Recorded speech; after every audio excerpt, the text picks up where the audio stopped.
Hello, collectors of glass cubes. Yes, that's a weird introduction, but that's what we're talking about today. Got this from AliExpress. Here's some search terms if you want to look them up, but I'll try to find a link for you guys. This is the 4cm version. You can buy smaller ones that are much cheaper, but this wasn't even that expensive, so I thought I'd try the big one. Some sort of optical glass meant for, I guess, scientists and perhaps just people that want to decorate their houses with funky glass objects. Well, clearly I think it's in safe condition, but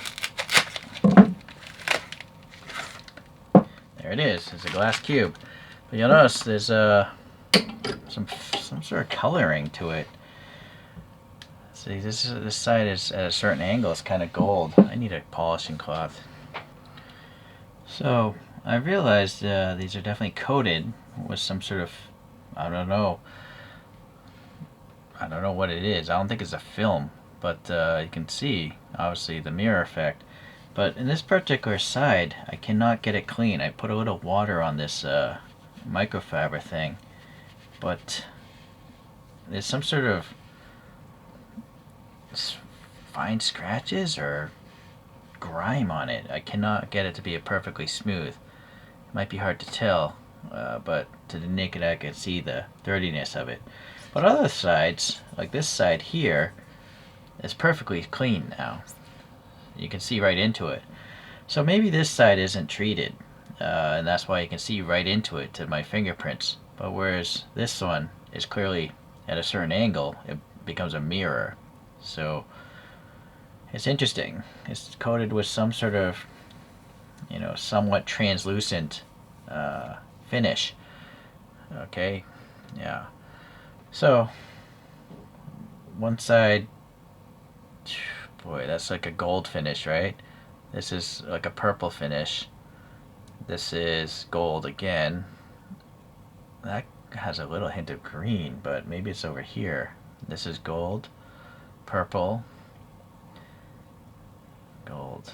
Alright, so yeah, maybe only 3 sides have coatings and the others are just transparent. That's the possibility.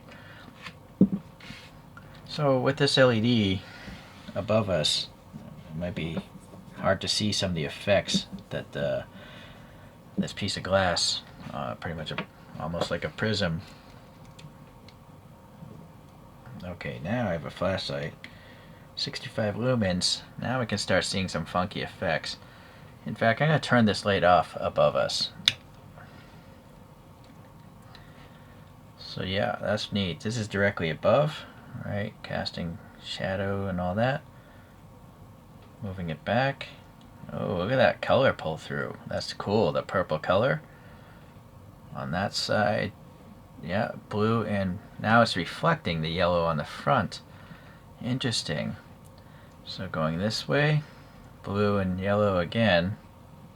Oh, but now that way, it flips.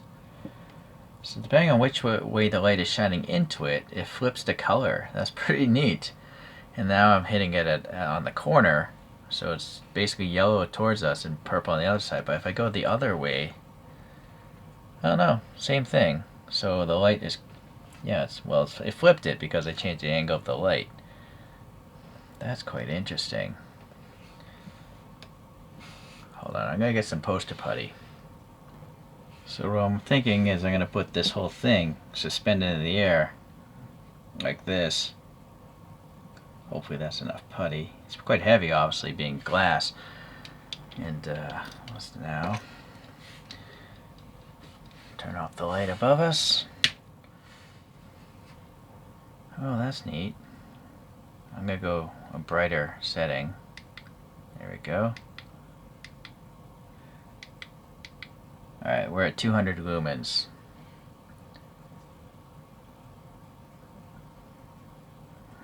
Yeah, a little blue and purple on that one.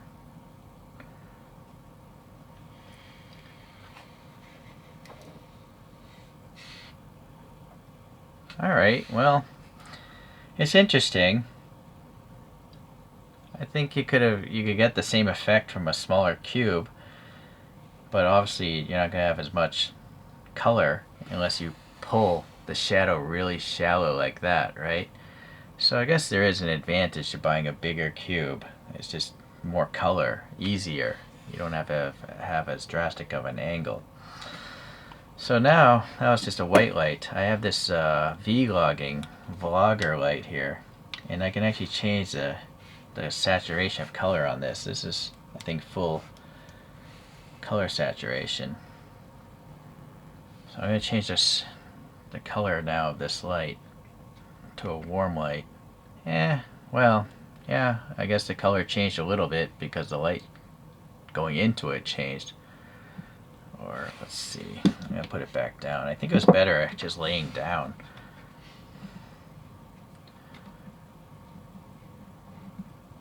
Yeah, okay, so definitely slight change based on the light entering it.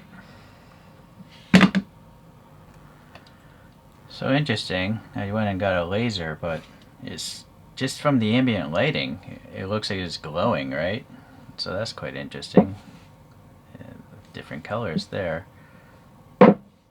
Different color again. Interesting. Let me turn it this way. Same thing.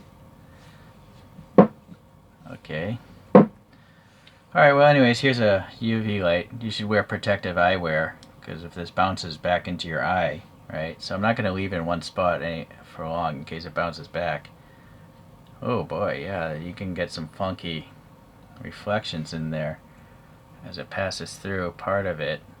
There's the edge right there. Ooh, that's cool. Right, this going up through the top. Yeah, interesting. So naturally some light gets through, some of it bounces around. Yeah. Ooh, yeah, right there in the corner. Very neat. Psychedelic. But yeah, it's probably not smart to just use lasers around this thing all the time, because that's very damaging to the eyes. Luckily, I actually am looking through the phone screen, so even though I'm wearing protective goggles, the laser's not getting through the phone, so my eyes are safe. But if you did this without a phone in front of you, there's a high potential this would damage your retinas. So, okay, but it does look cool. So I brought it outside. I don't get direct sunlight. It's overcast where I am. I'm in a balcony, a covered balcony. So with an overcast day, not much color around here, right? There's a little bit of color, but it really needs to be under direct sunlight, I think, to be cool. I think if you got one of those solar spinners and put it on a solar spinner and put it directly on the sun, you might get some cool effects there. But for me, I need a flashlight. I guess that's it today. So yeah, if you're curious about light reflection and just like to see pretty colors, these do also come in other shapes. Like I saw a triangular one, I saw one that looks like a house. So yeah, you could try different shapes, different sizes. They're not too expensive. Thanks for watching. We'll see you in the next product review.